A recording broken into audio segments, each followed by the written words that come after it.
JP Sears, my podcast guest, is huge on YouTube. He got famous for this video and this one. So he's a massive influencer. But what you might not know about him is that he's also my first coach. We used to run a coaching education together. I met him in 2007 and he released trauma inside of me. He was the first one who kickstarted my health journey and my journey as a health coach. In this podcast, he's going to reveal things about shame, grief, looks, body, self-sabotage, and also his relationship with God and him finding God, what he thinks about the New Age spiritual community, what he thinks about me and how I've influenced him, and how his friends responded when he replaced New Age spirituality with God and Jesus. This episode is amazing. It's bomb. I hope you'll enjoy it. Most of you probably know JP Sears as one of the biggest comedy influencers on YouTube. Most of you don't know that he is the biggest expert when it comes to emotional healing and healing self-sabotage, and that he taught me a lot of the things that I use now to help moms turn symptoms around for their children and also for themselves. Funny story about this. I texted JP, it's been a while since we communicated, a long time, several years. And he was in New Age when I met him, New Age spirituality, and he recently came to God and Jesus. And I felt that we had to come together to talk about this, to glorify God and bring even more people to God. So I asked him, if you feel called and if there's a purpose in this, this is like Holy Spirit led, text me back and let's get on a podcast together. And I thought if it's God's will, he'll reply back immediately, and he did. So I feel that that's a sign that there's a need for this podcast interview. So this is pretty amazing. I'm here with JP Sears, and it's a cycle completed for me, and that's why it's an important conversation that we're about to have for me, because JP, you were one of my first mentors, and so many of the things that I know and teach and use in my daily work to cope as a person, to help other moms, autism moms, turn symptoms around and understand all the different layers of healing, I have learned from you. And we were just talking about, when was it that we first met? And it was around 2007 that you came into the room. We're going to talk a little bit more about the JP that I know from back then, and we're going to move forward to the JP that's sitting here with us today, honoring us with your precious time and words. So thank you so much for being here today. I'm so grateful, so looking forward to this conversation. And I just wanted to introduce you real quick as the JP I know, because I know you as, and I don't know if everybody else knows you like this out there, but I know you as probably the best and most experienced health coach in the world, and one of the best and most experienced experts when it comes to facilitating emotional healing. You are, as the way that I see it, it's almost like a supernatural gift that you have to spot self-sabotage patterns and emotional healing that's needed in a person. And then I see you as someone who's incredibly ripped, physically, but also intellectually. If that makes any sense. It's like there's so many things I want to understand about that, how you get there, how you've maintained this integrity and physical health throughout those years, because as we know in the fitness industry, there's a lot of things going on behind the scenes and underneath the stories. So I've always found you incredibly funny, even when you were a health coach and not in that field at all. But tell me maybe, and tell everybody listening here, what, because that was not your number one, being funny, being a comedian, that was not the starting point for you. And now that is, it seems like that's your passion and that's what you do most of. Yeah. So why is that important, and what's changed? What hasn't changed? Yeah, well, first, thank you for all those kind words, Ninka. I don't know if I've ever heard anybody speak so beautifully about myself. And I will answer the question in a second, but first I do have to say, you've said so many kind things about me.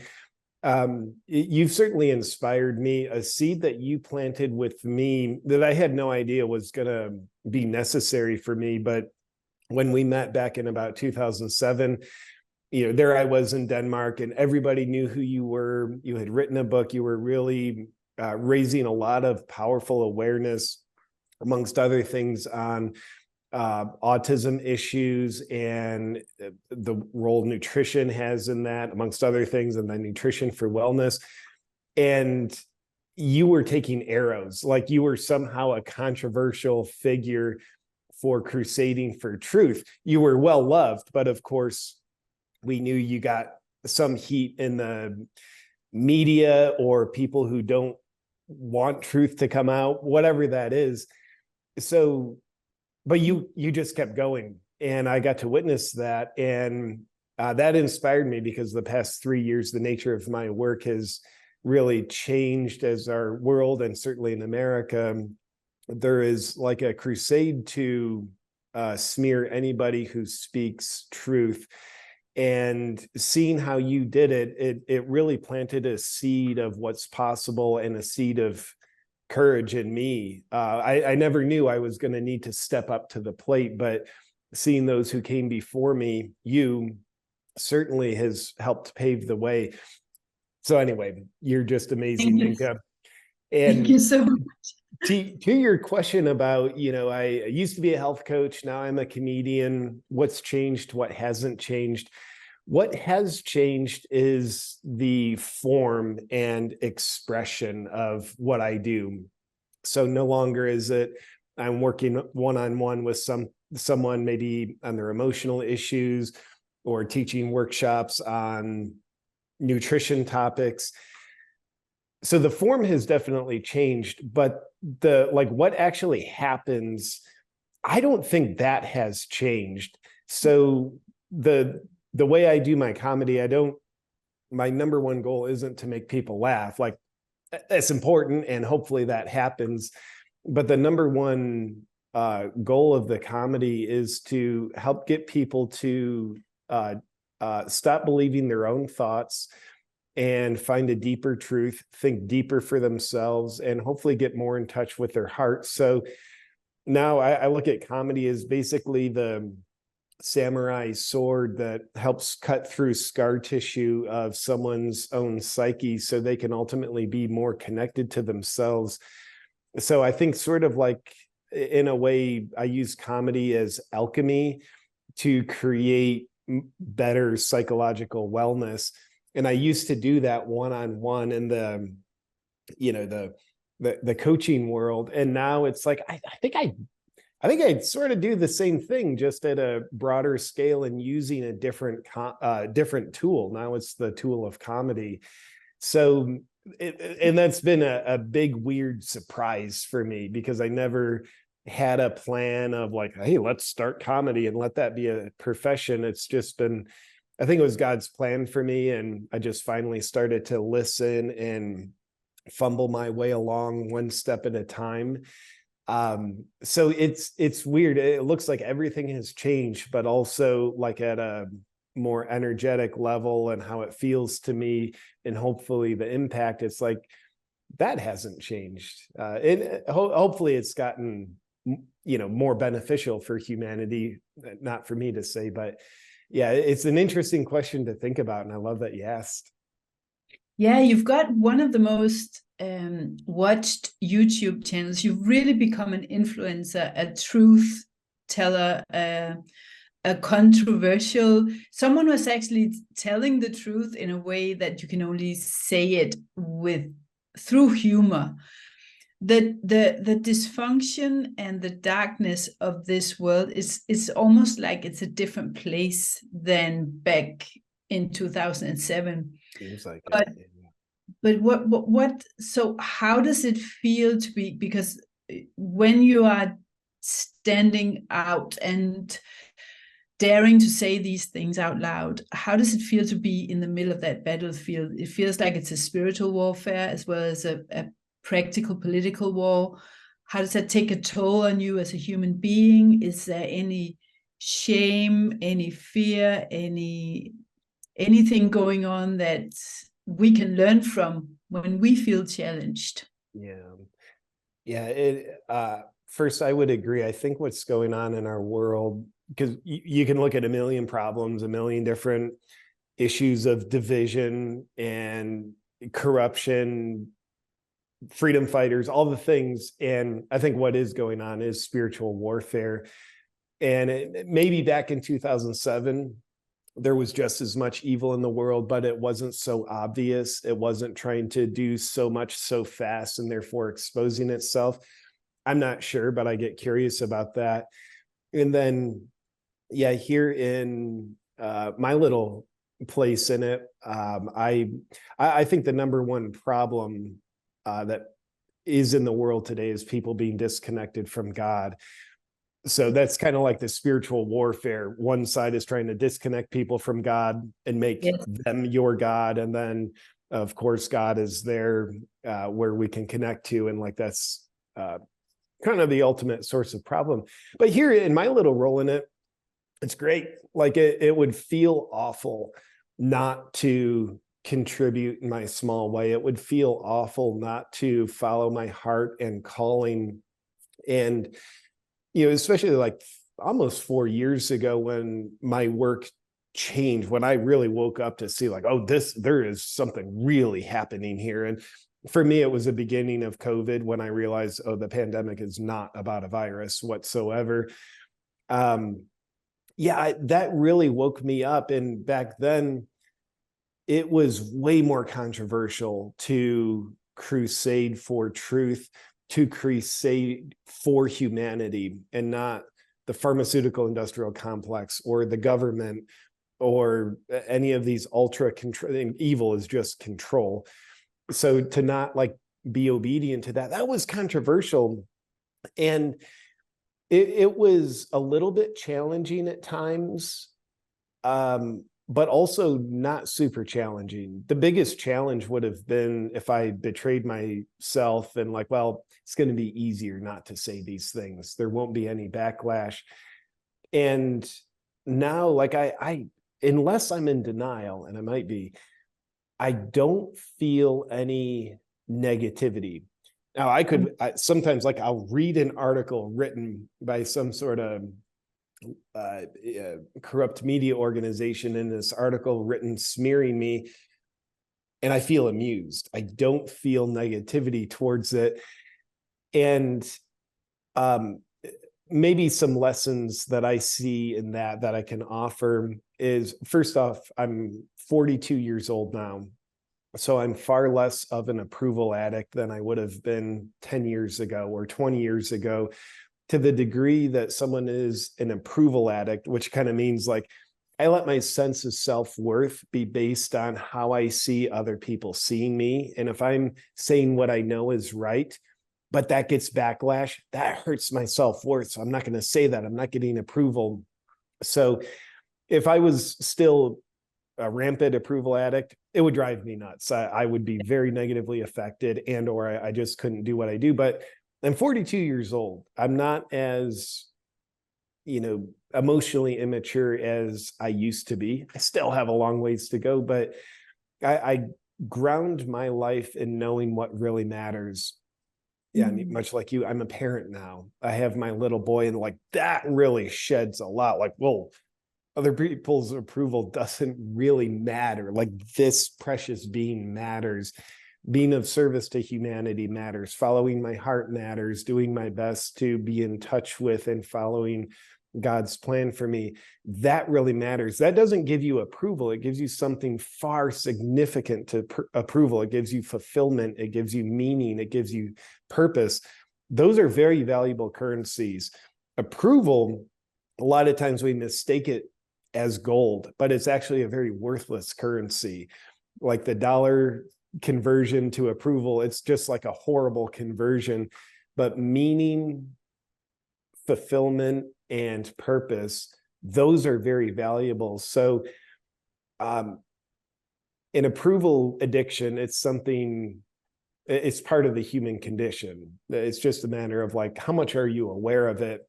Usually the more you're not aware of it is the more you are controlled by your appetite for other people's approval. So long story short, being relatively clear on who I am, what I stand for, what my mission is, and what matters, that makes it so it's mostly graceful doing the work that I do, even though I can get backlash and negativity. And then you just sort of frame it like, dude, who am I getting backlash from? Are they part of my wise council of advisors? Are they wise men and women? Or, wow, I'm getting disapproval from a objectively corrupt media organization. That's actually approval. Like, it would be a worry if they were endorsing me. So, but, like Ninka, if you called me up, because you're someone who I have a lot of respect for, and you said, JP, you might have a blind spot. I want to share this with you. I'm going to listen to that. Or if, one of my mentors saying, cool, I want to listen to that. But the approval, disapproval echoes, like that's a game of the ego. And it's not something that I really have in my driver's seat a hell of a lot. That's so amazing. I love that. Wonderful answer. Would you mind sharing, because one of the things that it's like a parallel journey that we've been going through of this very fitness-oriented, performance-oriented, vanity-based approach to health, and then being super fascinated about this whole emotional healing, which can become a bit of a pit too. It can become an idol. It can become an addiction. The pain can become an addiction, but also this whole unscrambling of trauma and the past. And so I'm really curious about your journey from New Age spirituality, emotional healing, and being very focused on that, and you meeting and acknowledging God along the way, and how that's changed things. Because for me, I've been a controversial person always. I've had my beatings and backlashes, but finding God and speaking about God and naming Jesus, I don't think I've had anything close to the rage and the opposition that caused. So I know that was a lot of different questions in one, but does it trigger something that can make sense for you to share? Yeah, I mean, first of all, the fact that there is rage and backlash when you profess your dedication to God and Jesus, that says something about the presence of evil in our world. And most people, I believe, who are doing the bidding of evil don't know they're doing it. It's weaponized morality because they are good people. Call it the devil's agenda. It is engineered to get into the minds of good people. Oh, I like to think for myself, and that whole God thing, that doesn't make sense to me. Therefore, Ninka, you're an idiot if you believe that. That it really does say a lot to what's going on in our world and the presence of evil. And a fact of humanity is all humans need a higher power. Yeah. We are that needy. Like, try to live without planet Earth. Planet Earth is a higher power. The question is, what are people making their higher power?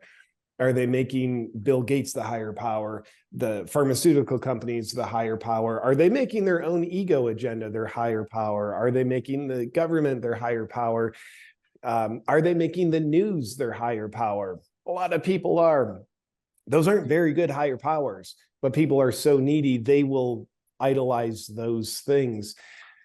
So back to the question, my journey of sort of new age spirituality to, I've gotten more Christian the past few years, not perfect Christian by any stretch, but it's like, yeah, this makes a lot more sense to me. I think there was a lot of wisdom I got from the new age spirituality, and it was a necessary step along my journey. And also I can look at the new age spirituality and say, there was also a lot of propaganda in there. And some of the propaganda is designed to disconnect people from Christianity. And I also get curious, like, was that intentionally designed that way? Is that sort of like, here's the devil masquerading as an angel in disguise, like the new age movement? Is that the devil, or was that just like some sprinkling of like the devil's work in there?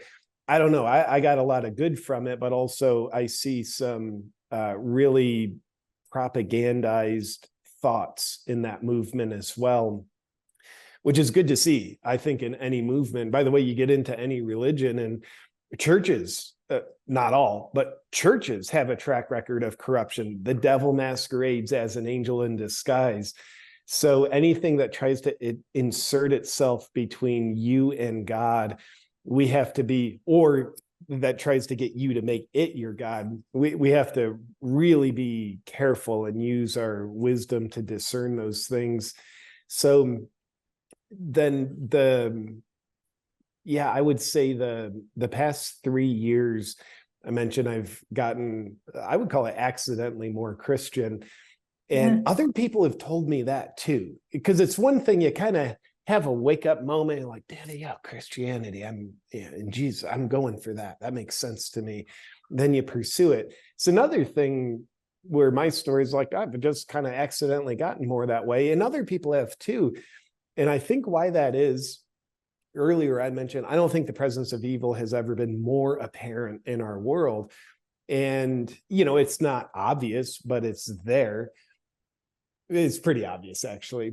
So when you're in the presence of evil, if you're not willing, if you don't resonate with it, or you're not going to like sell the space where your soul should be to do the bidding of the evil and propagate it, the presence of evil, you kind of go in the opposite polarity. And of course, what's in the opposite polarity? That's God. It's like if someone with really terrible body odor walks in the room, you're going to lean in the opposite direction. So I think the presence of evil, there's a blessing in the curse of it. In the blessing of that curse is, I think a lot more people are waking up and finding God because of the evil. And I think that is, that in a way shows God's power, like, cool, here's evil, and God has a way of letting you find him through the presence of evil, which I think is great and needed.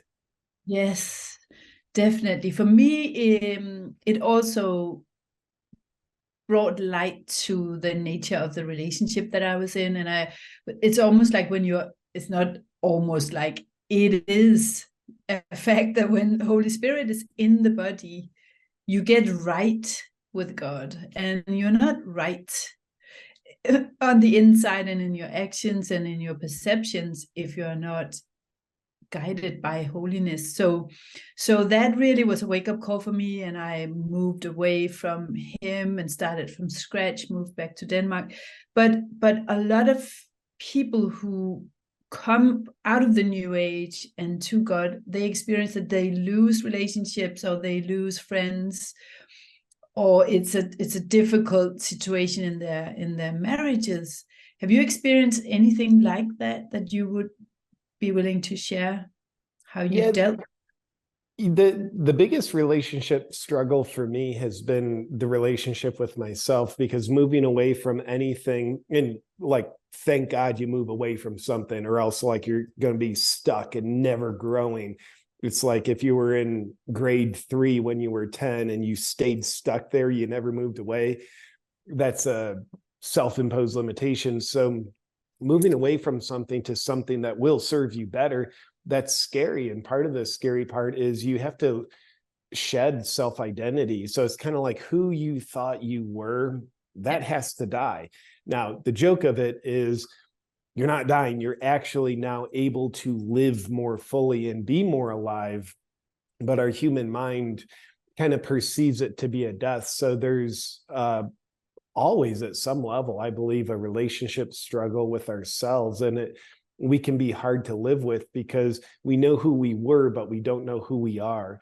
And that can be very unnerving, or it can be beautiful, but probably both on a good day.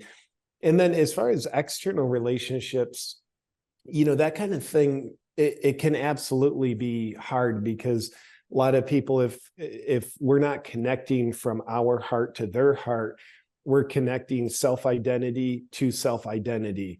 Cool, you're a new age person, so am I. We're together. Oh, you're a fitness person, so am I. We're together. Oh, you're a Republican, so am I. We're together. It's not heart-based, it's just self-identities, and I do plenty of that.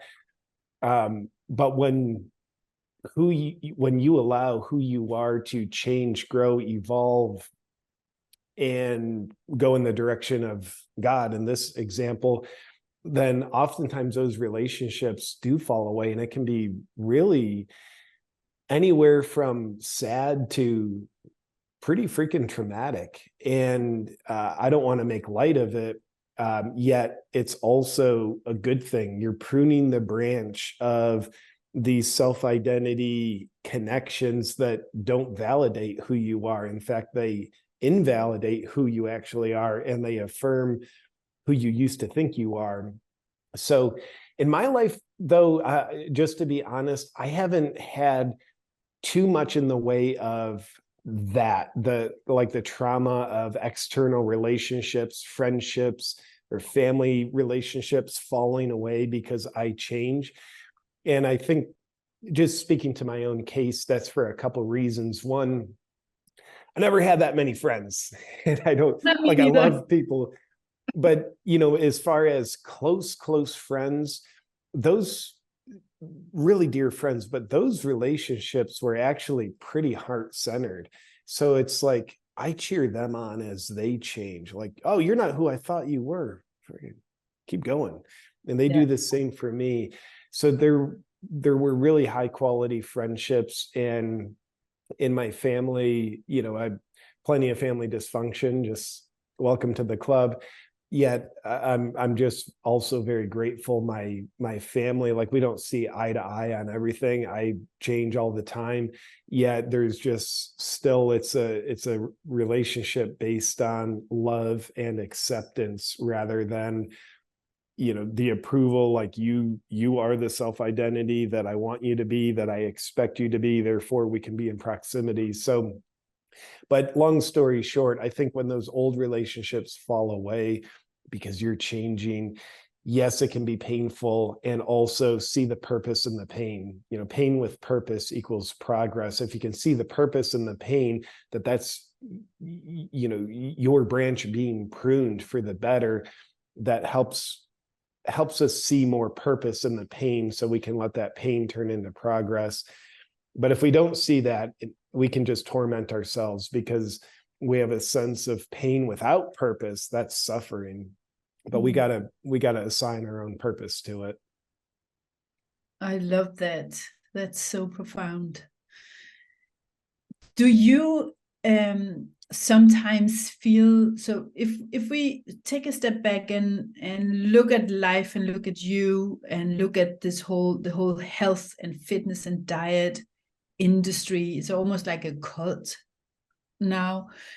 Do you still feel like, do you fit in to that whole scenario? What do you see with those eyes of yours that see beyond the surface? Yeah. And beyond the ripped abs? Because I would love for you to talk a little bit about that.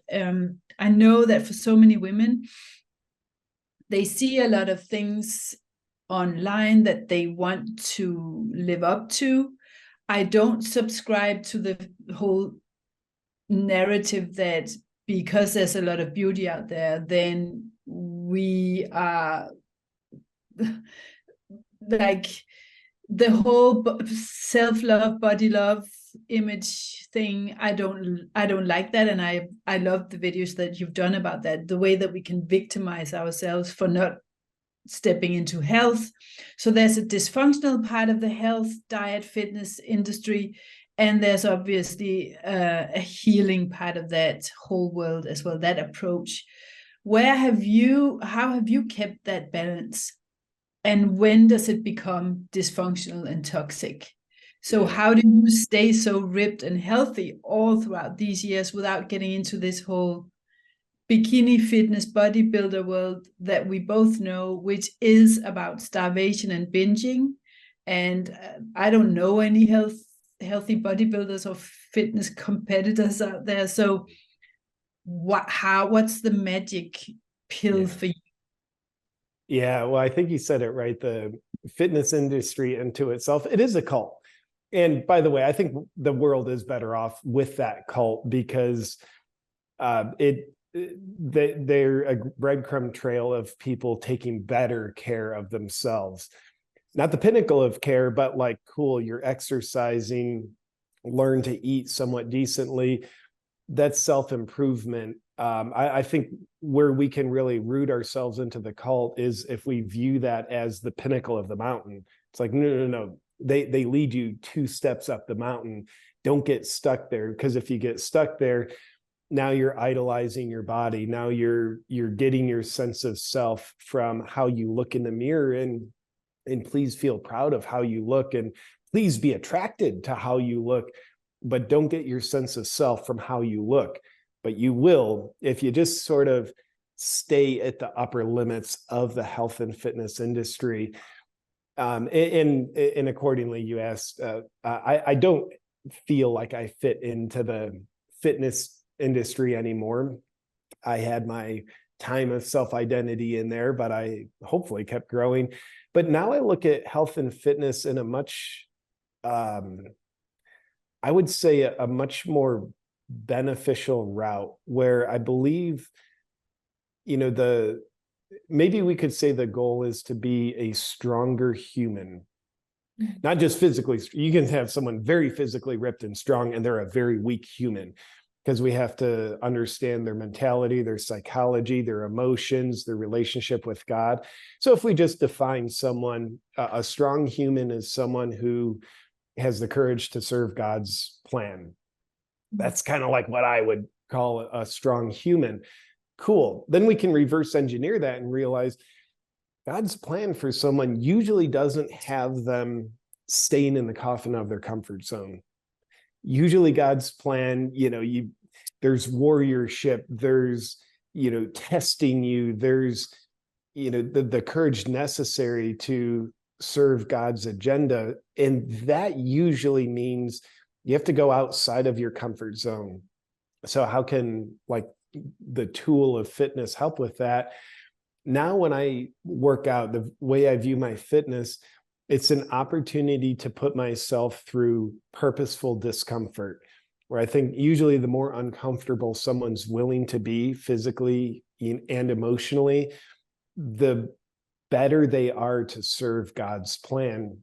So it's great. Like doing fitness, it gives your body much more potential to be healthy, but also it conditions our psychology to be more in tune with God, where, cool, I'm really busting my butt in the gym, filled with lactic acid. I can barely breathe, very uncomfortable. But that's not the purpose. That's training my mind to do that elsewhere. So my work, serving God's plan, there's a reason why I keep doing it. I'm whatever level of discomfort there is, I've gotten used to it. I'm acclimated to it. Whereas I think call it the devil, evil, it tempts people with comfort. So it's like, well, you don't want to speak out because, everybody else is doing this. And look, you get social approval if you do this. The devil tries to tempt you with comfort. And I think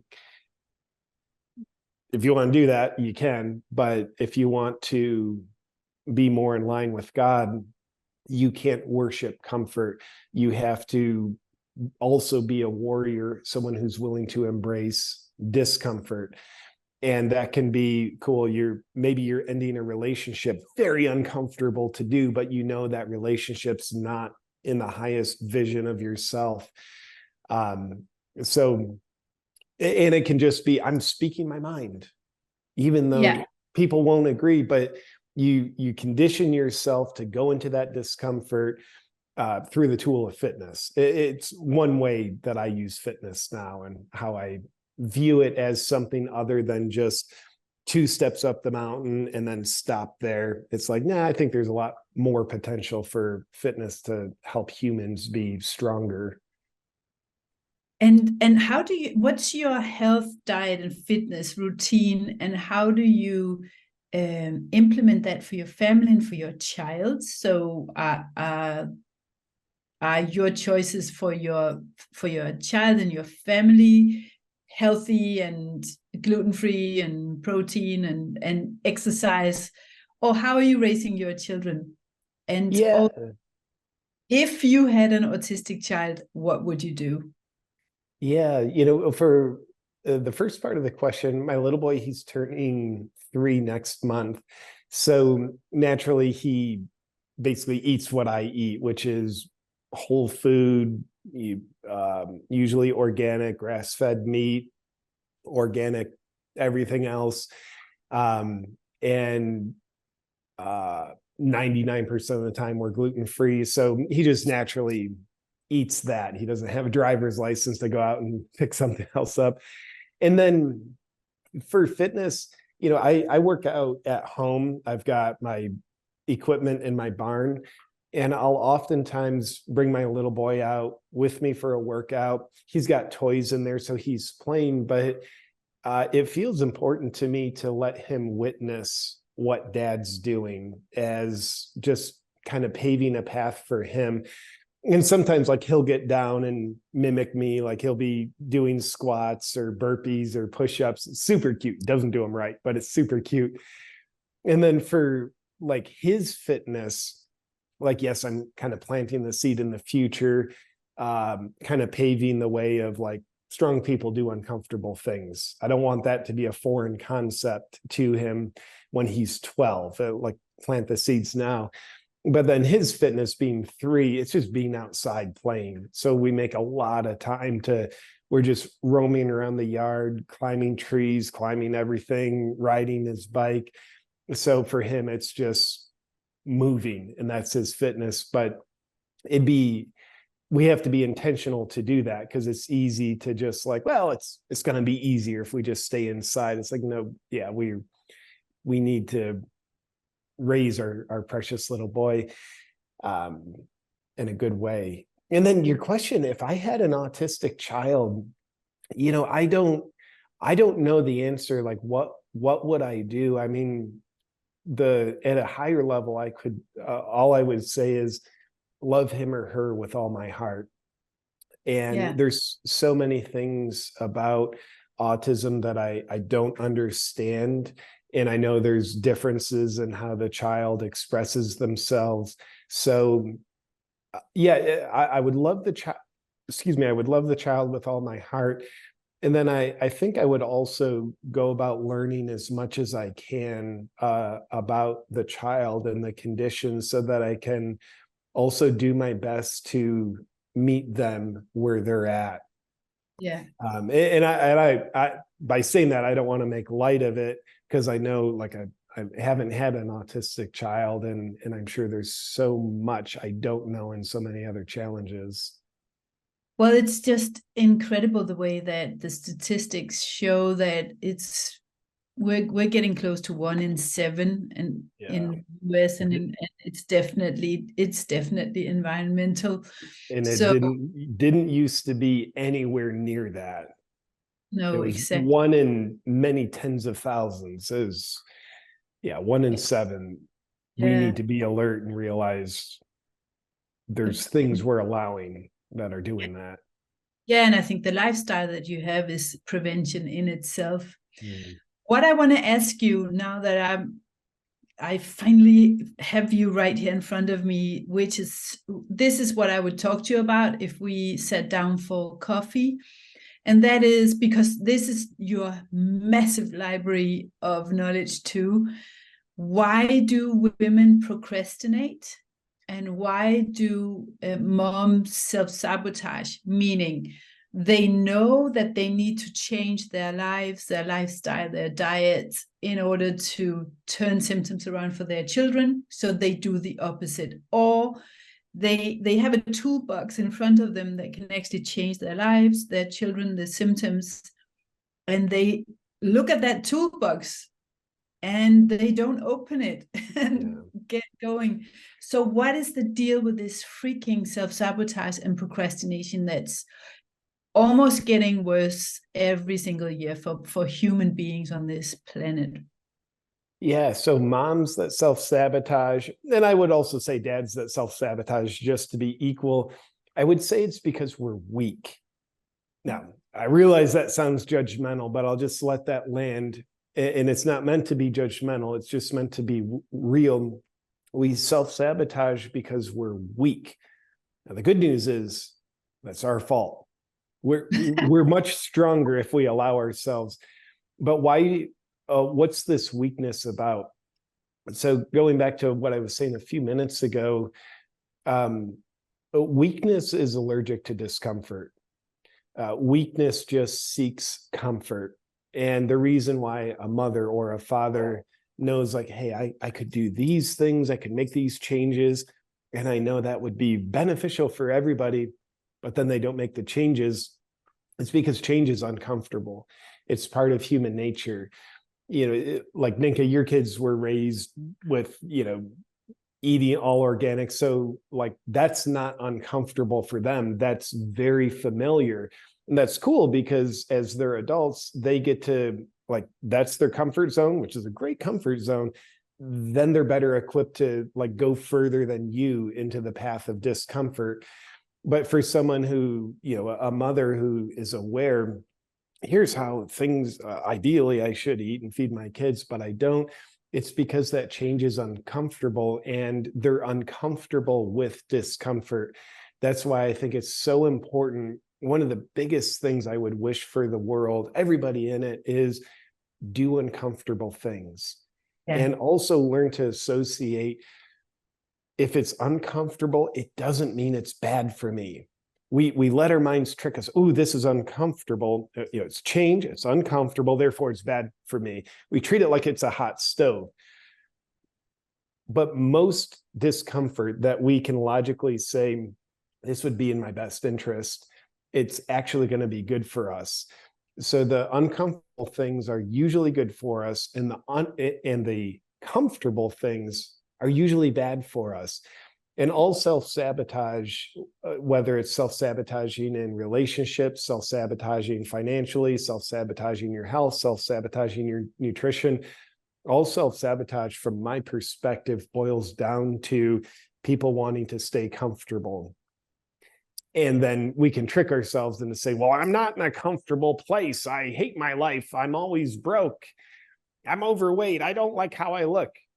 No, it's comfortable because it's familiar, and the pains of it, you've acclimated to that. So the pains of it are actually your new comfort zone, or actually probably your old comfort zone. So people need to get a little bit more warrior-like. We need like the tender, vulnerable lover side of us, but we also need to get more warrior-like, where we look at uncomfortable things and we do them and we tolerate the discomfort. So that's, a high level, quick, broad picture perspective, but that's why I believe mothers or fathers would be ultimately self-sabotaging, because they're just orienting themselves around comfort. And what are the most important components in sustainable healing, emotional healing, in your opinion and in your experience? Yeah, for sustainable healing, One is I've always found it beneficial to identify the benefit in staying hurt, broke, sabotage. And that can be hard to do because we just want to focus on, no, here's all why this is bad. Well, you're still doing it. So clearly there's a benefit to it. So let's just let that be true and take a guess. Like, what would you guess the benefit is for some part of you in staying stuck or staying in pain? So we have to identify that, because usually people won't leave the benefit until it's called out, until we shine the light of awareness on it. Just like Ram Dass once said, you can't get out of a jail you don't know you're in. Well, we're usually in a jail of benefit for being stuck or in pain. So we have to identify what that jail is, what the benefits are, then we can get out of it. And then I think we also need to have a clear vision of where we want to go. So cool, here's where I'm at, maybe pain. Where do I want to go? And not 10,000 steps down the road, but like, where's the next step or two that I want to go? Because if we're not clear on where we want to go, and it might just be like, hey, I want to be happy. I want to, not have all this pain. We have to define it. Otherwise, we have 360 degrees of possibility, and there's a low likelihood we would accidentally go in the direction that a higher part of us wants. So I think finding the benefit to the pain and clearly defining where we want to go.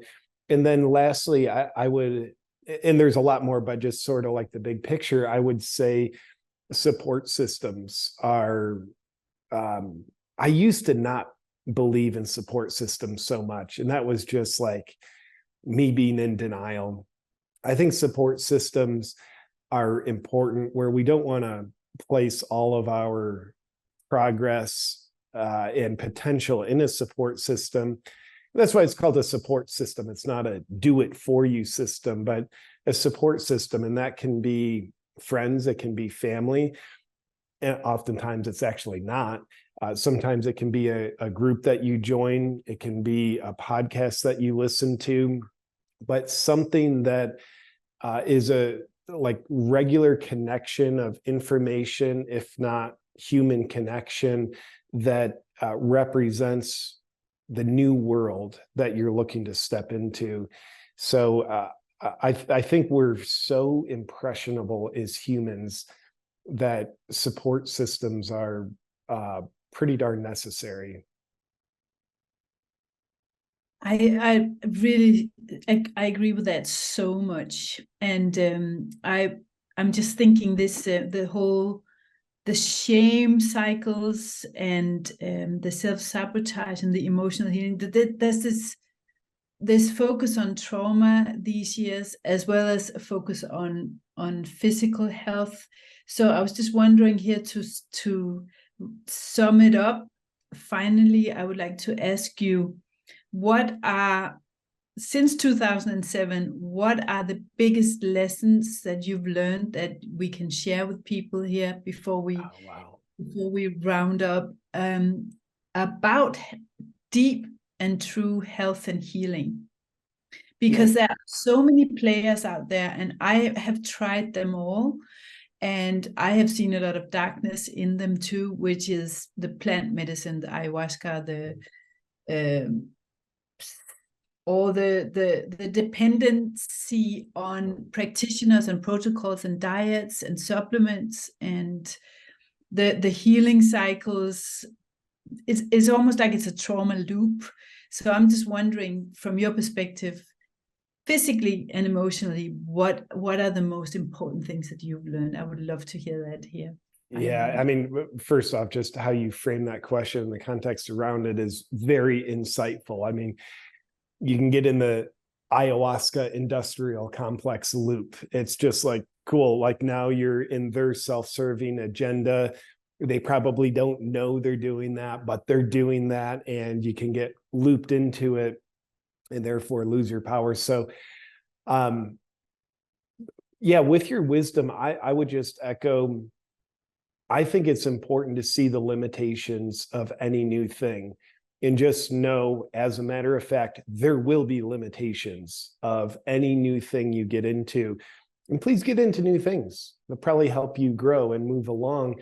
But when you make that your religion, your cult, like I'm part of the ayahuasca religion now, this is what we do. Cool. Now you're going to be very stuck. And if you're stuck there, there's darkness everywhere. You're going to be much more susceptible to that darkness. And you're probably going to be telling yourself the darkness is part of the light. So we need to see the limitations of anything. Another random lesson that I've learned is sometimes we have to let go of the good to let something greater come in.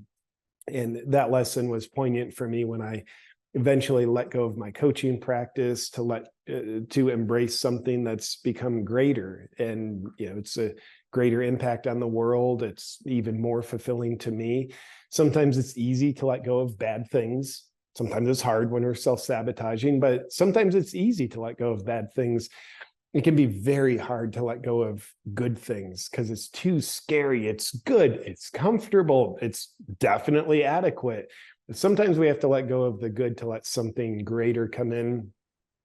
And as we're navigating the health, fitness, trauma journeys, I also think it's important to be aware of the victim consciousness, that it can be it can get us all, and it will at times. Just hopefully we see it so we don't get stuck in it.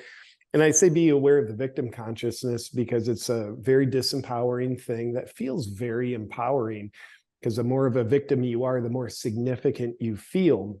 But your significance isn't being born out of the true magnitude of your being. It's just being born out of a sense of control and familiarity and feeling like a large victim. And that's how you had mentioned there's people who can become trauma addicts. Like they're doing objectively good healing work, but why do they seem addicted to it? Why are they like just doing this over and over and rehashing old stuff? So that can be, hey, I'm a victim. I've got so much trauma and I'm actually approaching it in a relatively functional way.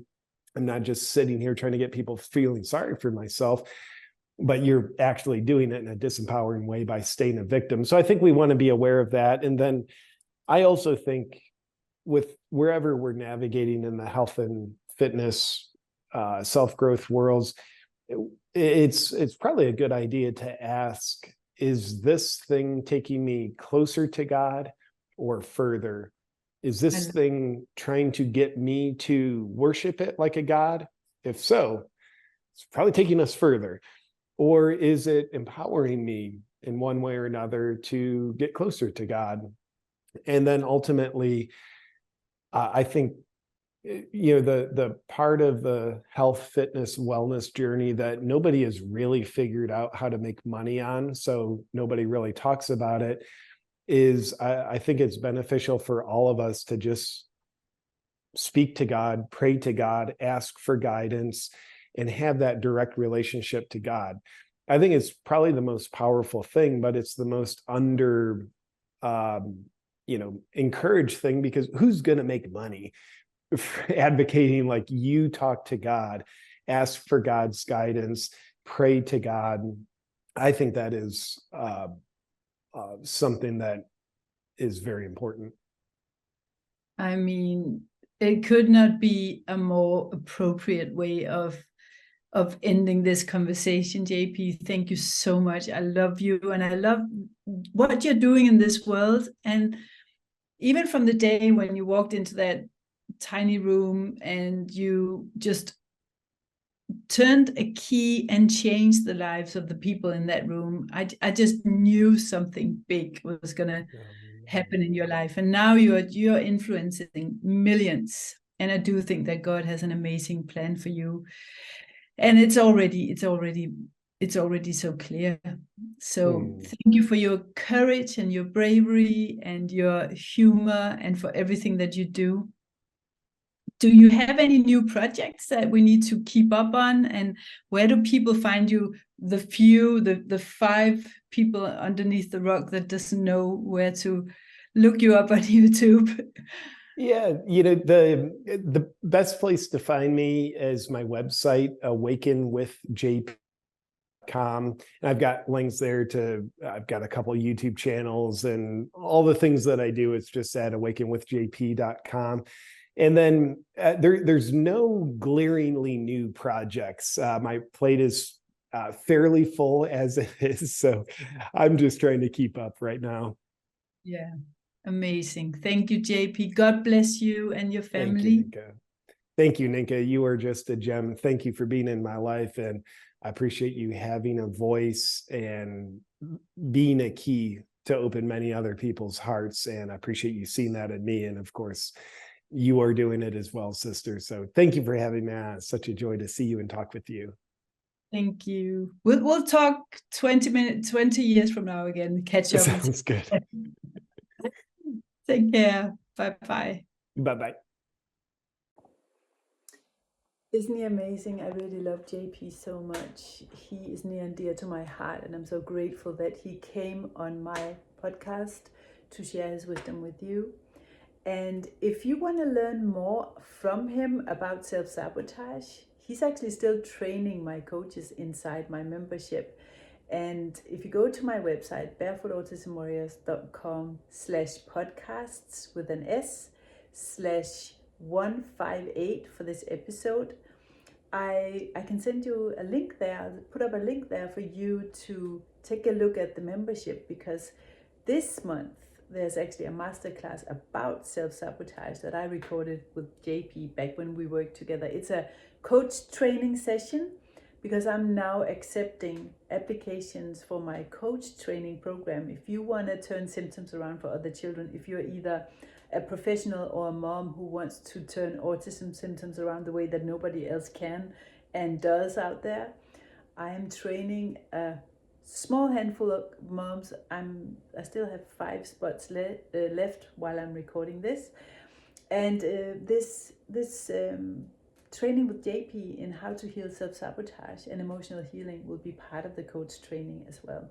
So go to that episode page, and really, if you want to help me, please rate this podcast wherever you're listening to it, whether it's iTunes or Spotify, wherever it is. If you comment and tell people that you like this episode, and if you give me some stars, preferably 5, it really helps me spread the word, and it helps the podcast reach more people, get more downloads, and that makes the algorithm like it more, so that more people can hear it, and it's such a motivation for me. So with that said, I hope to hear from you again. You can always write me, contact at barefootautismwarriors.com, and I hope you'll follow this podcast and that you will listen to the next episode as well. Thank you.